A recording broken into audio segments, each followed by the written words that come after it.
লাঞ্ছনা এবং অপমানের শেষ ঠিকানায় পৌঁছে দিতে ওই আল্লাহর সময় দরকার হবে না। কে যেন আজহার নাকি মাঝার একজন আছে,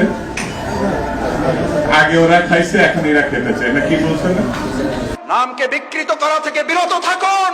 বিএনপি নাকি চাঁদাবাজি করে, বিএনপি নাকি দখলবাজি করে, বিএনপি নাকি চেতেন কেন? আমি এই জন্য চেতব, চোরের মনে পুলিশ পুলিশ। ইসলামপন্থী আলেমগণ যখন চাঁদাবাজের বিরুদ্ধে কথা বলে, একদল খাইছে আর একদল রেডি হয়ে গেছে, তখন ওই কপাল পরা জামাওয়ালার মতো লোকেরা চটকানো দিতে চান। মনে রাখবেন, খলিফার কাজ ভেঙে ছুড়ে তছনছ করে নতুন একটা বাংলাদেশ বিনির্মাণ আমরা করবই। আলেমদের বিরুদ্ধে লেগে একদল হেলিকপ্টারে উঠেছে, আলেমদের বিরুদ্ধে লাগলে আর একদল হেলিকপ্টারে উঠতে পারবেন না। আল্লাহ তাআলা আলেমদেরও দেখেন, জালিমদেরও দেখেন। আল্লাহ তাআলা আলিমদের সাহায্য করেন আর জালিমদেরকে শায়েস্তা করেন। সুতরাং আলেমদের বিরুদ্ধে অবস্থান নিয়ে কেউ জালিমের কাতারে যাওয়ার চেষ্টা করবেন না, পরিণতি কারো ভালো হবে না। সে যদি শফিকুল ইসলাম মাসুদ হয়, শফিকুল ইসলাম মাসুদের পরিণতি তার চেয়ে ভয়াবহ। কারণ আলিমেরা কথা বলে জনগণের কল্যাণের জন্য, ইসলামের জন্য। আলিমদের সম্মান করতে শিখুন, নামকে বিকৃত করা থেকে বিরত থাকুন।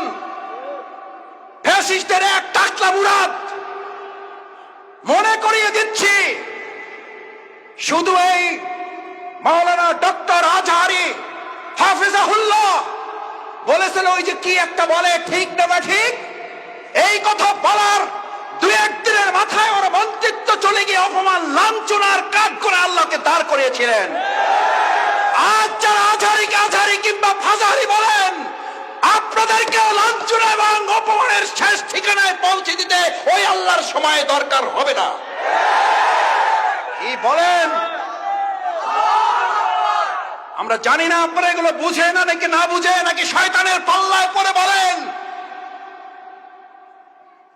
মাওলানা ডক্টর আজহারি এই বাংলাদেশে কোন দলের সম্পদ নয়, শুধু মুসলিম উম্মার সম্পদ নয়, উনি গোটা পৃথিবীর মানব জাতির সম্পদ।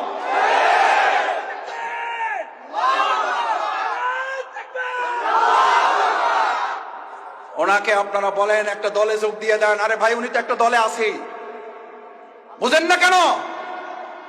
উনি তো একটা দলের কথাই বলেছে, সেই দলের নাম হচ্ছে ইসলাম।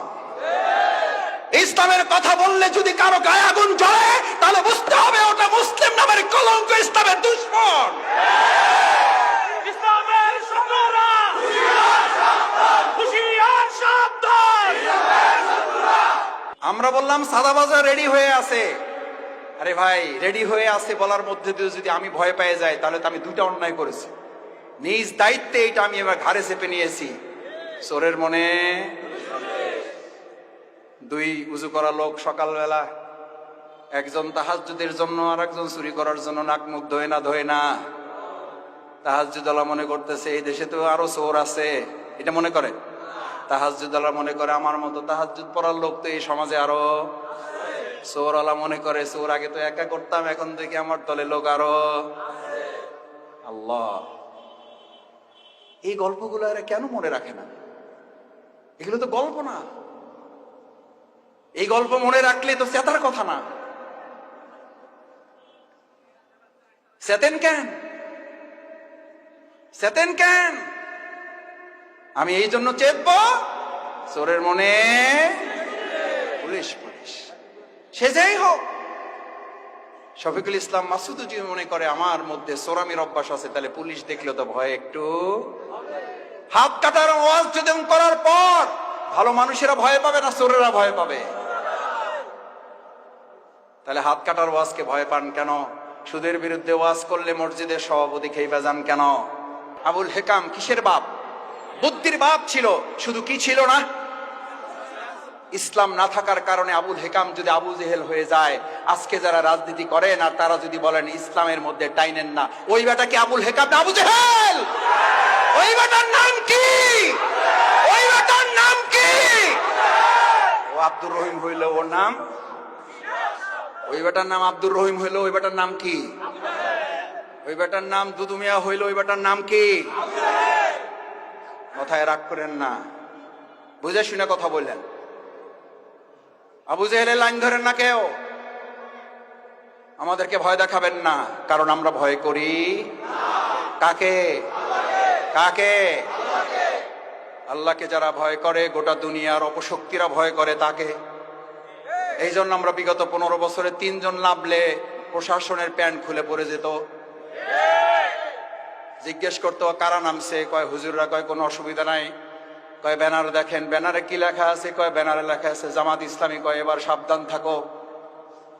বলছে না বলে নাই? আলহামদুলিল্লাহ 3 জনে এই যাত্রাবাড়ি রাস্তা কাঁপানো হয়েছে না হয় নাই? আপনারা গুলির মুখে থেকেও এগুলো প্রতিবাদ করেছেন না করেন নাই? ইনশাআল্লাহ আমরা ভবিষ্যতেও এই অন্যায়ের প্রতিবাদ। আসুন, ইল্লাল্লাযীনা আমানু, ইমানদাররাই শুধু এই ক্ষতি থেকে বাঁচতে চায়। আমরা ক্ষতি থেকে বাঁচতে চাই, তাহলে ঈমান লাগবে, আল্লাহর আইন লাগবে, আল্লাহর বিধান লাগবে। শুধু মসজিদে না, সব জায়গায় লাগবে। ইসলামী সমাজ কল্যাণ যদি আল্লাহর এই বিধান দিয়ে সমাজ এবং রাষ্ট্র পরিচালনা করতে চায়, আগামী দিনে আল্লাহ রাসূল সাল্লাল্লাহু আলাইহি সাল্লাম বুলেটের যুদ্ধ করেছেন, আমরা আগামী দিনে ব্যালটের যুদ্ধের মাধ্যমে রাসূল সাল্লাল্লাহু আলাইহি সাল্লামের সেই বুলেটের যুদ্ধে অংশগ্রহণ করার আহ্বান জানাবো আমরা সবাইকে।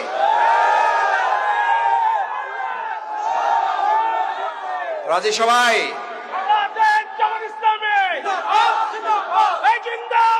সম্মানিত ভাই এবং বন্ধুগণ, আসুন আল্লাহ সুবহানাহু ওয়া তাআলার কাছে দোয়া করি, আল্লাহ মেহেরবানি করে আমাদের এই ব্যালটের যুদ্ধে আপনি আমাদেরকে বিজয় দান করেন।